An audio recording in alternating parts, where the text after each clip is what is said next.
Apa yang akan terjadi jika kekuatan paling dahsyat di alam semesta yang bisa menyalakan kota, menyelamatkan iklim, sekaligus menghancurkan dunia,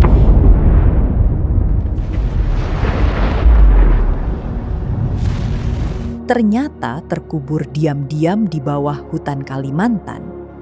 Di tanah yang selama ini kita kenal sebagai paru-paru dunia, tersimpan sesuatu yang jauh lebih kompleks dari sekadar kayu dan batu bara, uranium.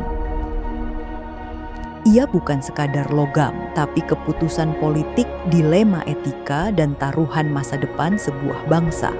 Pertanyaannya sekarang, siapkah kita menggali dan mengendalikannya?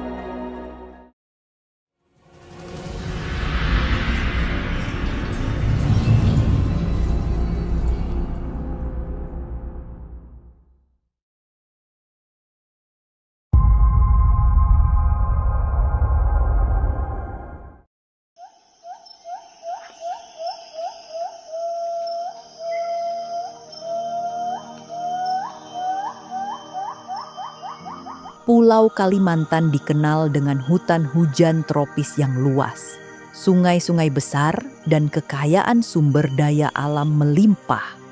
Namun tak banyak yang menyadari bahwa di bawah lebatnya kanopi dan lapisan tanah liat tersimpan harta karun radioaktif. Di Kabupaten Melawi, hasil survei terbaru memperkirakan cadangan uranium mencapai 24.112 ton. Angka itu setara dengan potensi listrik bersih dalam jumlah puluhan gigawatt, cukup untuk menyalakan jutaan rumah dan mendukung industri dengan emisi karbon nyaris nihil.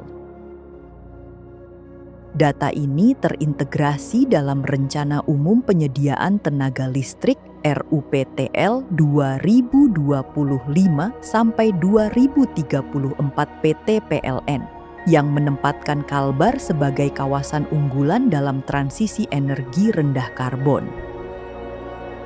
Bayangkan setiap kilowatt yang teralir ke lampu rumah, pabrik, atau rumah sakit mungkin diawali dari bongkahan uranium purba jauh di bawah permukaan tanah.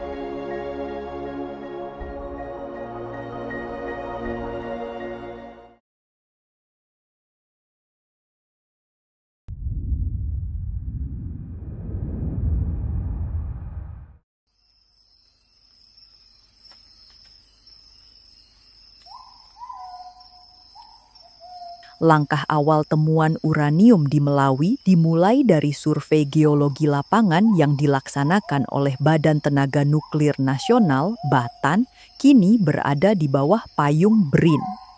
Tim lapangan melakukan pengeboran inti, core drilling, pengujian sampel batuan, dan analisis radiometrik, menghasilkan konsentrasi uranium di atas ambang komersial. Konfirmasi resmi datang pada Juni 2025 ketika pemerintah pusat menetapkan bahwa segala kegiatan hulu pengelolaan uranium berada di kewenangan BRIN dan Bapeten, sementara Kementerian ESDM sedang menyusun izin usaha pertambangan khusus. Wakil Menteri ISDM mengumumkan rancangan peraturan pemerintah untuk pemurnian dan pengolahan bahan radioaktif, menjamin setiap tahap proses berjalan ketat dan terkontrol.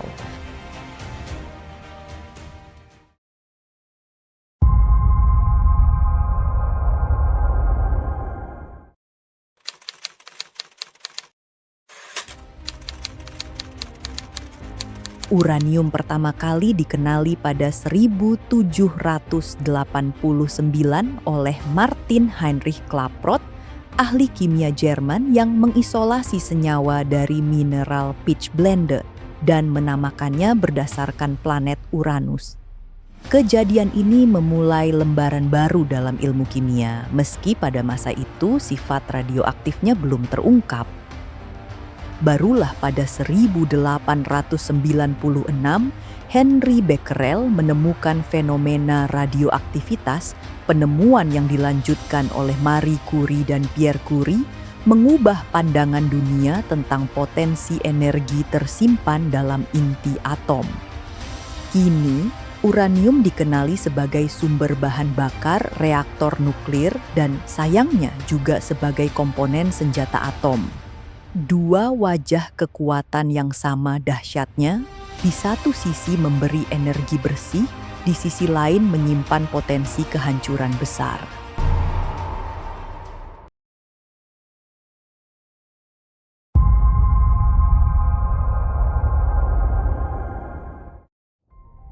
Indonesia dengan kekayaan geologisnya mencatat potensi cadangan besar tidak hanya di Kalbar tapi juga di Papua, Bangka Belitung, dan Sulawesi Barat.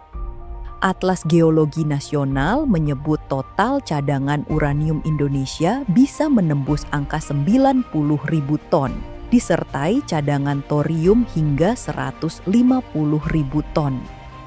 Formasi batolit granitik kuno di Kalbar dan endapan sedimen di pesisir timur Sulawesi menambah daftar lokasi strategis yang akan dieksplorasi lebih lanjut. Seluruh data ini menegaskan posisi Indonesia sebagai salah satu negara pemegang cadangan uranium terbesar di kawasan Asia Tenggara.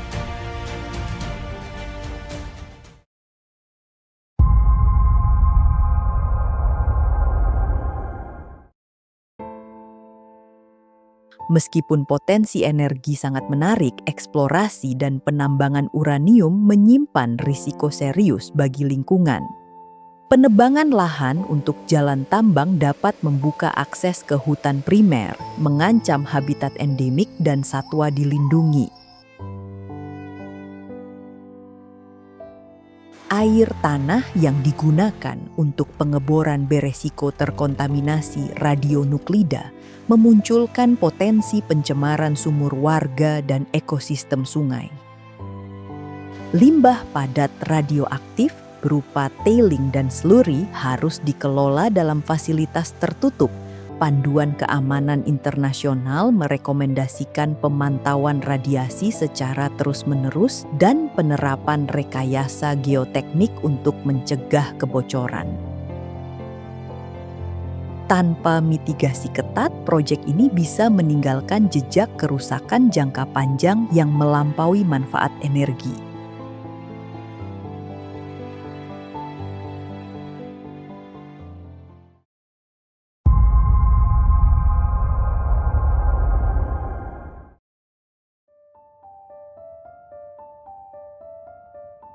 Potensi paparan radiasi alfa, beta, dan gamma dari debu tambang atau air terkontaminasi wajib diantisipasi. Standar internasional menetapkan batas dosis radiasi publik 1 milisievert per tahun, namun konsentrasi radioaktif hotspot di area tambang bisa jauh melebihi angka ini jika tak dipantau. Rangkaian detektor radiasi harus dipasang sepanjang perimeter tambang, dilengkapi sistem alarm untuk kejadian dosis tinggi. Program kesehatan masyarakat meliputi pemeriksaan rutin kadar radiasi dalam tubuh penduduk, edukasi risiko, dan penyediaan fasilitas kesehatan spesialis onkologi. Keselamatan pekerja tambang pun harus dipastikan dengan APD khusus, pelatihan radiasi, dan rotasi tugas untuk membatasi paparan.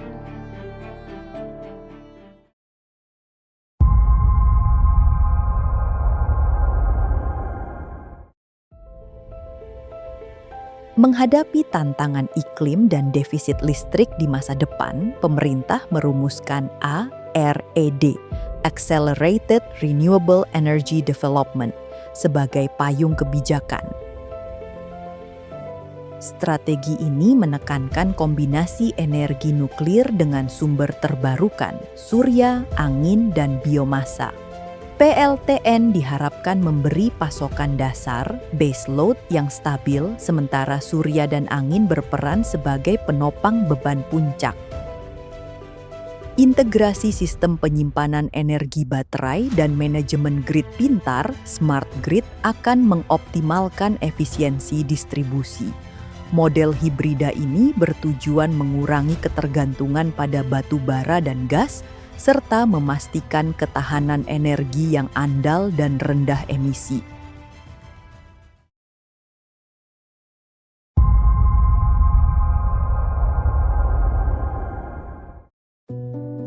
Dalam sejumlah rancangan regulasi, Kementerian ISDM membuka peluang bagi badan usaha lokal dan asing untuk mendanai pembangunan pembangkit listrik tenaga nuklir (PLTN) 250 MW di Kalbar.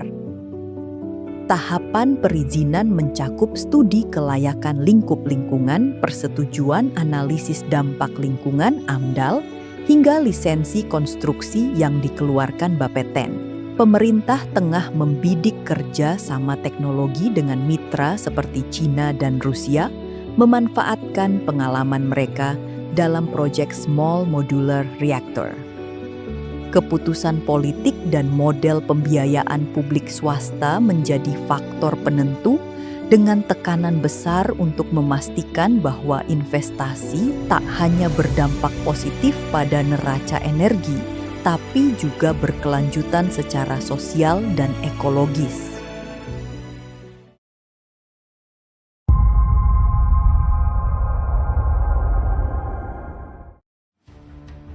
Iran yang sejak dekade 1950 membangun program nuklirnya menyimpan puluhan ribu ton uranium dan thorium. Kontroversi geopolitik, sanksi ekonomi, dan ketegangan diplomatik menjadi bagian tak terpisahkan dari kisah nuklir Iran. Berbeda dengan Iran, Indonesia menegaskan bahwa jalur nuklir diambil hanya untuk kepentingan sipil, energi elektrik, dan penelitian.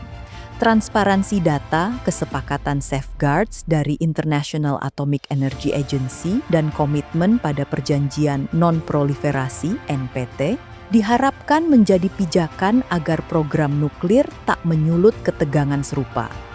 Pembelajaran dari Iran menggarisbawahi pentingnya tata kelola yang kuat, audit internasional, dan keterlibatan publik agar kekuatan atom tetap terkendali.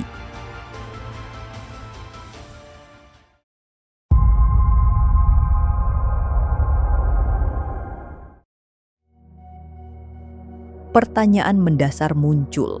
Seberapa besar harga yang layak dibayar untuk cahaya nuklir yang bersih dan berkelanjutan? Apakah kekuatan atom dapat dipadukan secara harmonis dengan kelestarian hutan, kesejahteraan masyarakat lokal, dan keamanan nasional? Jawaban atas pertanyaan ini bergantung pada sejauh mana regulasi ditegakkan, praktek operasional transparan, dan partisipasi publik di setiap tahap. Proyek Uranium Kalbar bukan sekadar tantangan teknik atau ekonomi, melainkan ujian etika dan sosial, cermin kematangan bangsa dalam mengelola sumber daya masa depan. Energi nuklir bisa menjadi tonggak baru asalkan dikelola dengan penuh tanggung jawab demi generasi sekarang dan masa depan.